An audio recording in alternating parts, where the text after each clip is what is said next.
Welcome everyone to to my next sacred conversation with Joyce DeHaas. We've just been having a lovely conversation beforehand, and I know that if we had the chance, and I'll let Joyce obviously respond to this, to say we could talk for a long time. We've known each other for quite a few years, but this is the first time we've really sat down to have a wonderful conversation with each other. Before I introduce, well, I'm going to introduce you before I hand you over to Joyce. I just want to introduce her. Joyce is a counsellor and been a counsellor for a good 10 years. I will get you to confirm. Oh, no, that. close to 30 years. My really. apologies, 30. So I don't know where I got 10 from. So close to 30. And what was interesting, how Joyce became one was she actually was a mum at home with 5 children. Then she had her own mental breakdown and then knew she needed help. And she went and got help, knew how much it supported her. And that's why she's doing what she's doing. Joyce, I'd love you to start sharing your story so other women can see that they too can get support and make a life and do something that they love. Thank you, Chantel. Thank you. Thank you for having me today. On reflection, for me, the main thing is that, when you're young, I'd had trauma in my youth and you sort of grow up and think, I'll just forget that. I'll just move on and get on with life and won't worry me. And I'll just have my kids and do better and all those things. And then when my kids were teenagers, it all kind of came crashing down. When I realized I was actually trying to give so much from a bit of an empty place or I don't even know. It was kind of, suddenly I couldn't do it anymore. I think I was faking so much, trying to be the best person that I could be, but having to fake so much of that. So when my kids were teenagers, a lot of my trauma sort of came up and came to a head, which for me came out as a lot of rage at my teenagers. They would say things like, oh, mum, you don't know what you're doing. And that would bring some of my old stuff back and I'd get triggered. And so I went off to have some counseling because I really didn't like who I was being. And that helped me realize that I'd been sitting on all this stuff that I'd never processed. I just kind of hoped to move on with life and ignore it and forget it, as most of us do. I see my kids doing it too now. You kind of go, oh, no, that'll be fine. I'll just carry on. And at some point, I now see it kind of goes, hang on, you can't just ignore it. You can't just push it away. You have to acknowledge some of the stuff that's happened and its impact. So after I did a few years of counseling, and I'd already studied psychology when I was young, but that was mainly because I wanted to kind of make some sense of my childhood. So I had studied that, but I couldn't imagine working in it because I didn't really know anything about life.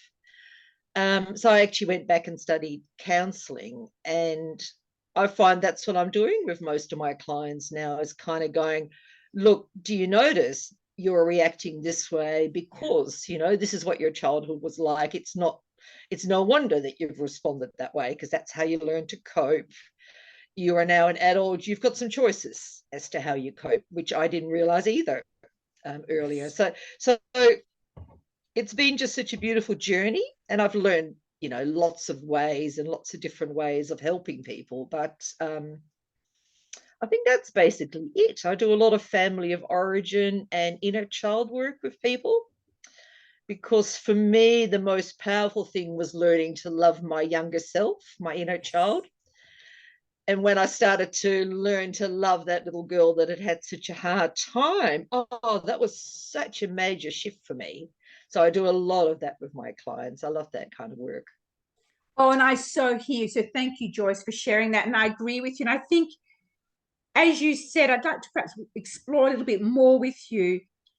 You didn't like who you were. And I think that takes courage to actually to acknowledge to yourself, let alone anyone else. Or at least I didn't like some of the ways I was reacting, Yes. and the ways I was behaving.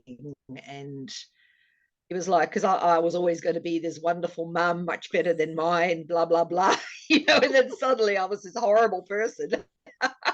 Yeah. And I'm like, oh shit, there's something, I've got to do something about this. And it's an interesting point because even though haven't been a mum, but when you said that was like I didn't want to be like my mum, yet there's times where I'm going, oops, oops, that is Oh sounding like yeah. mum, you know? Oh, absolutely. You can't help it. You've been raised by that person. That's exactly right. That's exactly right. And it's hard to often think of if that is that a reflection on me, because I'd like you perhaps to talk a bit more. This is me coming out. What I did for a long time was actually more, well, my mum was my dad, but my dad, I used to blame. You know, it was easy to blame someone else than actually take responsibility. Yeah, yeah. I'm still, I think it's a lifelong journey, you know, Mm, like because I used to not blame for a long time. I could always understand. And in that way, I took the blame on me right. more because I used to always go, oh, my mum couldn't help it. She was an orphan. She grew up without love. So Okay. I had all the excuses under the sun for my mother. So in a way, I had to actually learn for a while that I was allowed to get angry and I was allowed to blame for a while and then move on from that. You Yeah. know, like I'd been taught you weren't allowed to get angry and you weren't allowed to, yeah, especially get angry. That wasn't okay. Yeah. So I actually had to allow my inner child some time to go, that was fucking unfair, you know? Yep. Yes, it is unfair. It is. Oh, thank you so much for that rawness because I'm just going through something right at the moment where it's bringing up not only anger but rage. Yeah. And it's like, ooh, you know, and I'm working with this beautiful Aboriginal psychologist. He's local here, and he's helping me to look at different ways of being able to hold that space and using nature and the sacred country that we're on. You know, I've just gone, Beautiful. That yeah, sounds Noongar. beautiful. Yeah, yeah, It is yeah. on the Noongar country. Yeah, So because there's thank you. nothing wrong with the anger. It's just what we do with it. Exactly. And where we place it, because it can be displaced, can't it? You Well, we can know? put it to, I was very good at putting it on myself. Yes. Um, and then later I would put it on my mother. You know, yeah, I've come a long way. But I think it's a lifetime or many lifetimes journey, you know, to get that right. Yes. Look, I agree with you because is it, and we always often use that onion layer by layer, but I've also just found this beautiful spiral. You spiral up, come to a landing. You spiral Yes, up another yes, landing, then you might yes, spiral back yes. down again. And then Yeah, yeah. you know, because suddenly it's like you think you've dealt with it.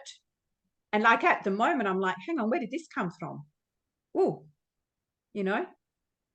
Yeah, yeah, yeah. I always called it an onion, but I like your spiral because I Mm, find I go and have my own counseling for a year or so, and then I think I'm okay now, you know, yeah, everything's good. And then the spiral will go further, and I go, oh, hang on, it's time for a bit more. And there's that's another it. layer, and That's it. it's That's it. not. And sometimes people go, I just want to be fixed, and you're kind of going, doesn't really work like that, you know. It doesn't kind of like you don't, well, I don't see that you so go and do this and you're fixed. You've just become, you've sorted some things out, things are better, but there's always more to look at and work on and learn, and Mm, mm. that's life. It is life, and I agree with you. And I think this being fixed, this is how I'm seeing it too. I mean, Mm. it's always been like, but even more so in our society nowadays, everything's the quick fix, or you Yeah, throw it yeah, away, yeah. buy something new. So somehow we've taken that into our beings as well, haven't we? I You think know? we have. Yeah, I think that's come through society a lot. Yeah. um and the thing I find very sad is that I sometimes get parents who bring their kids for me to see, and it's like, here, fix him, fix her. You know, and I'm kind of going, oh, it's not actually what I do. I Mm, have to have you come in too. I need to talk with all of you. It's not about fixing. yeah. um yeah, it's interesting. And I think as you're saying that, it's not about fixing because we're actually not broken, are No, we? exactly. That's I love that. Yes, exactly right. But I thought I was broken for a long time. Oh, I didn't actually realize I thought I was broken, but I knew I needed fixing until, again, layer upon layer of counseling. I went, oh my God, I'm actually not broken. But again, it doesn't it. So I'm sure you're seeing this. It takes a while for that to sink in, doesn't it? It does, you know, and like you say, our society is very much about broken or not broken. It can be quite negative, you know, instead of seeing the good in all things. Yes. That's right. And the That's beauty right. in all things, and the choice we have, what we do with that. Yeah. Yeah. And I love that, because that's the other thing I've learned to do for myself, but with clients through my training too, is there's always a good person underneath it. Now, it doesn't always work when it's someone really close to you, but it's like you're saying, Yeah. it's learning to have compassion and empathy. Something I did learn, you can love a person, but not like them or like their behavior. Yeah. Yeah. Yeah. I found that useful. Does that has, what would you say around that, Joyce? Something, what would you?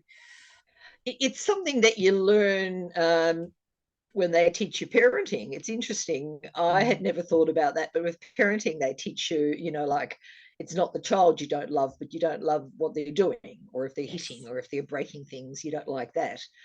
Which is quite of a different way of saying it, and then taking that to other things as well. No, absolutely agree with that. Yeah. Because we all behave in ways that are, we can be childish, we can be cruel, we can be mean.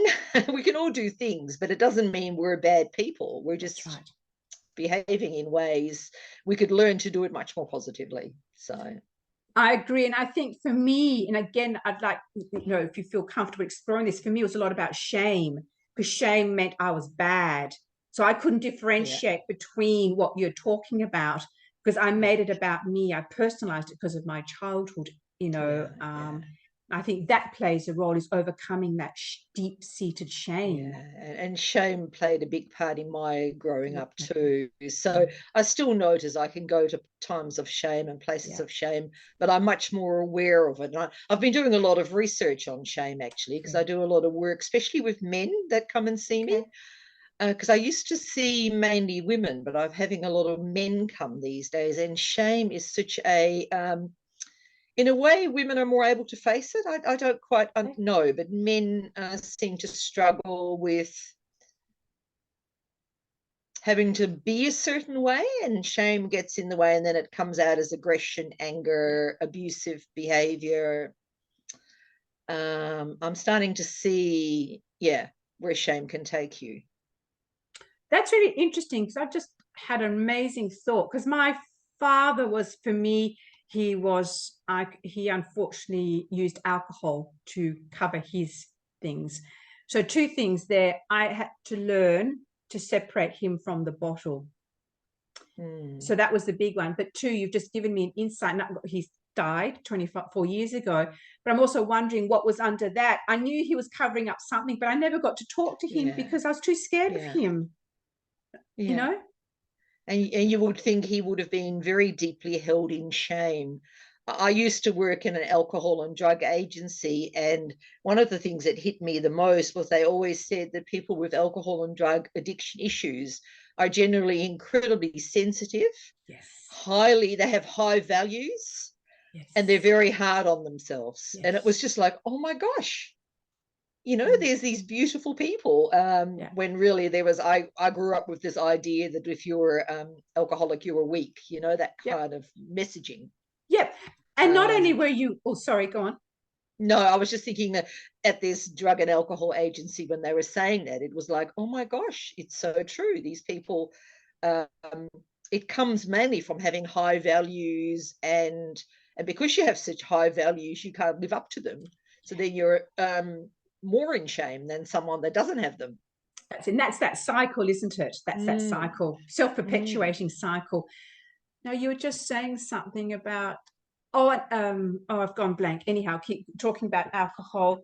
Again, it's looking beyond the addiction, isn't it? It's looking beyond and seeing that there is a beautiful person. What is their, as you said, what is their pain? That's the other thing I was going to say. With people like who drink or have addictions, you think they're down and out. You think they're a certain type of society. You don't actually understand. It goes all through society at any level. But we seem to think it's perhaps changing now, that it's those down and out, those, the homeless, those on the street, when in fact it's not at all. And where have they come from? They've come from somewhere. Where's our heart? And also everybody, everybody uses something. We're all addicted to something. We use something to soothe ourselves, so for me, if I'm really, really unhappy, I find myself in the shops buying clothes. I have found myself doing it and going, what am I doing here? I've just driven myself here. Don't even know how I got there.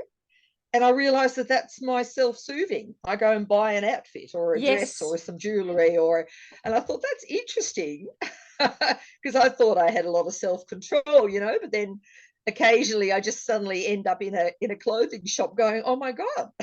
You're right. Yeah. So I think we all use something, and it's okay if we can keep it in balance. It's not a problem, but it's just interesting how we all soothe in some ways, don't we? Of course, I agree with you. We do. And it can be, I mean, mine's sugar or chocolate. So we do soothe in some way. It can be, as you said, shopping, it can be food, it can be drugs, it can be sex, it can be so many different things. But I think where the shame comes in is like you have enough awareness that we do, but we think, oh, we can't tell anyone. What will they think about us? So that's where, then society might get rejected or abandoned. Or Well, you don't. already feel so bad yourself, don't you? That's the thing I've noticed with people that have strong addictions. They already feel so bad on That's right. themselves. They already feel bad. Yeah. And that's the hard part. And when you Yeah. feel so bad, you just want to use more to make you feel better. It's interesting. I was listening. There's something on YouTube by Gabor Mate, Yeah, Mate. Gabor Mate. Mate. Yes, he did a beautiful talk on addiction. It Yes. was just gorgeous. Addiction Yeah. and shame. It was Yeah. really touched me deeply. It is, his work is incredible because he works through trauma, but his is about addiction. That's exactly, I might have seen the same one or something similar where he does talk. My whole face, my whole heart just went, oh my gosh. Yeah. Oh Yeah, my me too. It gosh. touched me really deeply. Yeah. And it gave me a different understanding of my late father. Yeah. Yeah. A bit late she cried, but I believe something happens this way anyhow. I have, Absolutely. And I think and that's why I really appreciate you sharing so openly. It's to anyone who's listening and feels triggered, do go and get help, do reach out. We will be putting Joyce's website in the description because it's actually about knowing you're not alone, isn't it? You're not the only one. And knowing that there's places you can go where people won't shame you. There are counsellors who are good at this kind of, and they understand and they're able to be caring and supportive and not judgmental, because it's the judgment that you're usually most afraid of. That's right. At least I remember when I first went to counselling, it was really scary. It was like, oh my God, they're going to think I'm terrible. I've yelled at my kids. I've been this terrible mum. And I was lucky to have a couple of really very caring counsellors. Yes. In my early days, Yes. But what I do want to recommend to everyone is you've got to look around. Don't just go to the very first counselor or psychologist that you're told to go to, because you've got to find the person that fits for you. Stick with the person they're given in the referral by the doctor or something. And honestly, find someone, because not everybody fits. Yeah, is it all right? We haven't frozen too much? You've frozen, but at least I heard your voice, so you've just come back. So thank you. But we did hear what you said. Yes. I just always say that to people that come and see me, like if I'm not the right one, if you don't feel we connect well, that doesn't mean there's anything wrong with us. It just means that maybe we're not the ones to work together. That's exactly right. Some people fit better with others. You've got to find the person that you feel really, that your inner child feels really safe with. Your young self has to feel loved and cared about and supported. And I think that's just so important, especially at first, when you first start going. Oh, absolutely, because it could take you, even driving there can be difficult. And then getting to the door, to the front door, how do I open it? Is there a reception? Is there other people sitting in there? Or if it's in your local community, will people see me going in and coming out? Yeah. What will they think? All that comes into play, doesn't it? It can do, yeah. Absolutely. And I think the other thing, because often they say word of mouth, but I think you have a valid point, because like me working with a counsellor, like you said, might not work for my friend or for you. So it's vital, you find, and that's about learning. It's the irony is having the courage to go, but also having the courage to know, or that trust. Trusting yourself that if you don't feel okay with someone you've tried a couple of sessions with, that it's okay to say, look, I'm going to look for someone else, Yeah, you know? that's right. And that took me a while, because at first, when I first had counseling, I think I thought I always assumed there was something wrong with me at first. That's You know, if right. I didn't like the counselor, it must be something wrong with me. But, Course. you know, Of the course. state I was in back then, my confidence wasn't so good. So, yeah. And I did the same when I look at my Gestalt therapy training, and I look at the two people who ran it. This is many years ago. And I look back now, I should have walked out well before I did. Well before I did. But again, I was triggered into trauma. They didn't understand trauma. I didn't get so authority. Exactly. There's clearly something wrong with me. And unfortunately, looking back now, so I've had therapy since then about that, I was led to believe that. yeah.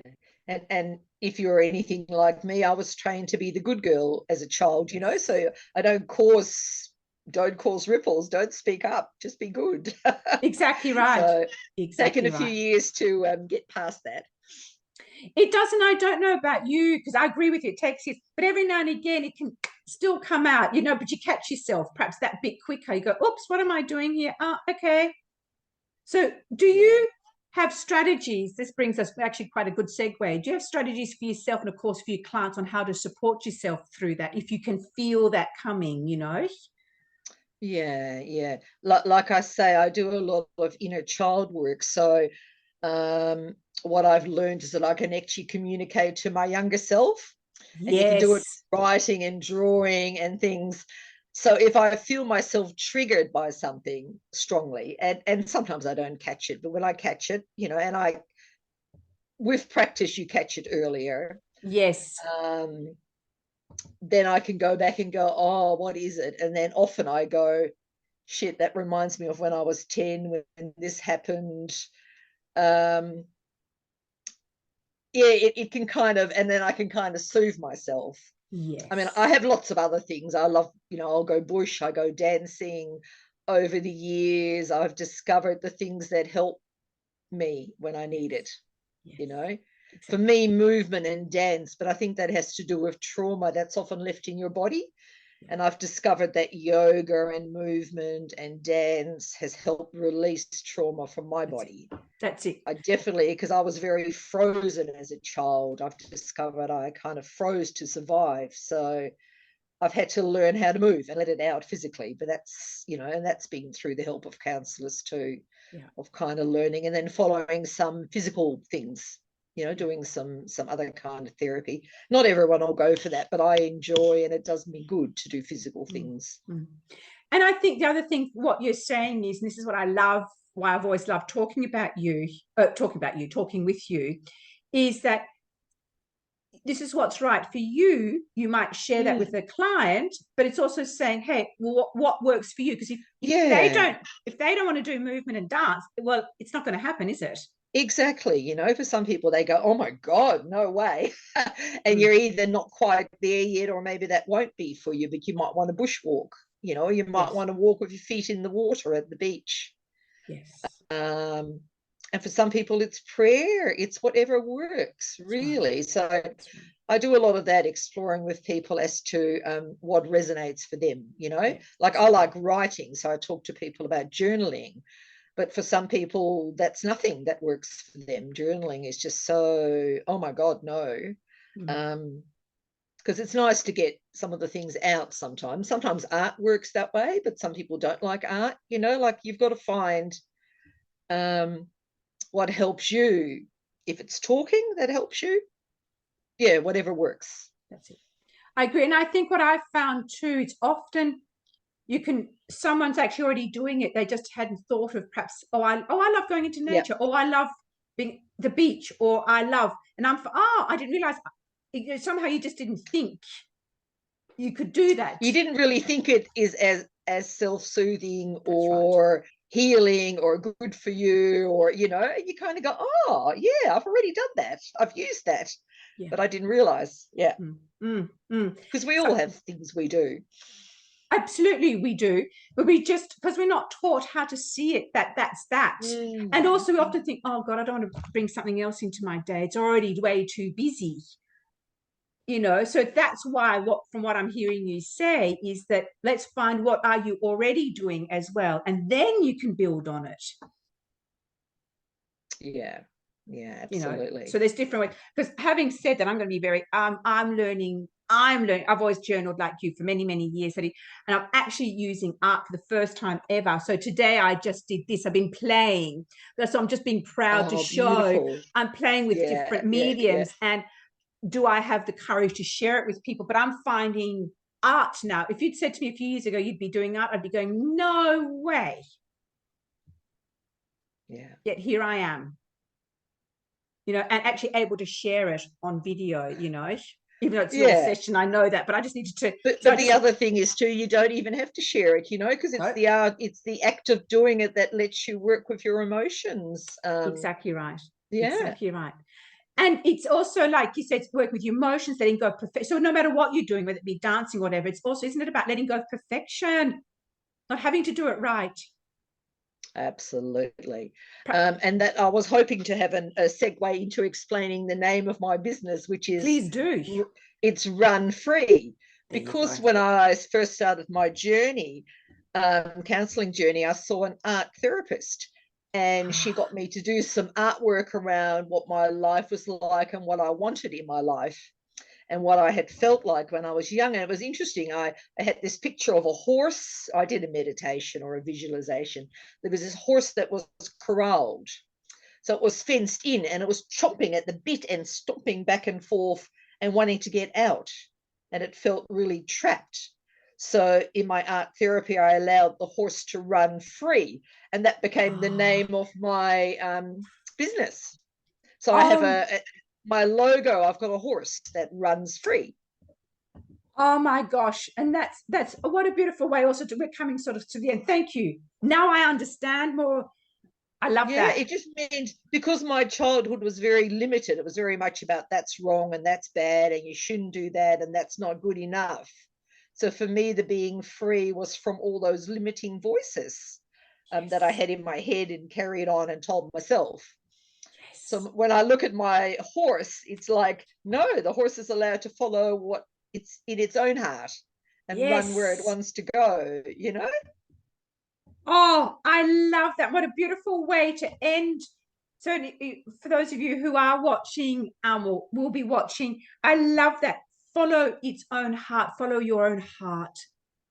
So what would you share as we're coming to the end? What's one last thing message would you like to give, Joyce? I suppose the one thing I was thinking of is come and talk through, go and see someone to talk through things before you get too old. I wished I had done it when I was young, younger.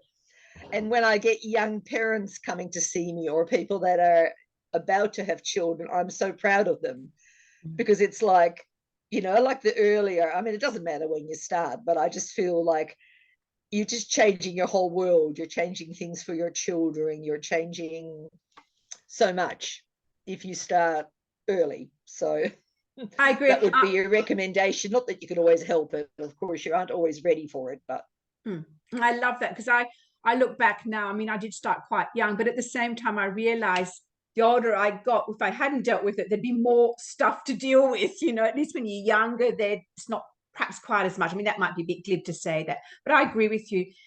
Thank you, because I think on that note, yes, start as soon as you feel you can. It's so worth it, isn't it? It's so worth it. And the freedom it gives you, and that's that Run Free again, is that you have a freedom of choice. Yes. Like there's now a lot more choices in my life about how I respond to situations. Yes.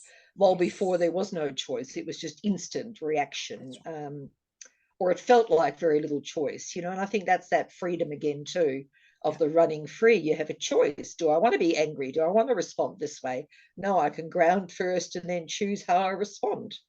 Yes. For me, that's that big freedom. I think that was the biggest freedom, those things, from the limitation and getting choice through understanding why I react and I think it's so powerful for everyone in the whole world to have a little bit of more idea. Yes, I'm And just have writing that. more, yeah, more choice about how you react. Freedom of choice of how you, yes, I agree, react. And I like that, free self from limitation. Wonderful. I really love that. So Joyce, you have a website? Do you have a website or contact? So how can we contact anyone who wants to reach out to I you? do, and it's, yeah. My website, we'll have to put it down there, but I know it's www Run Free Counselling.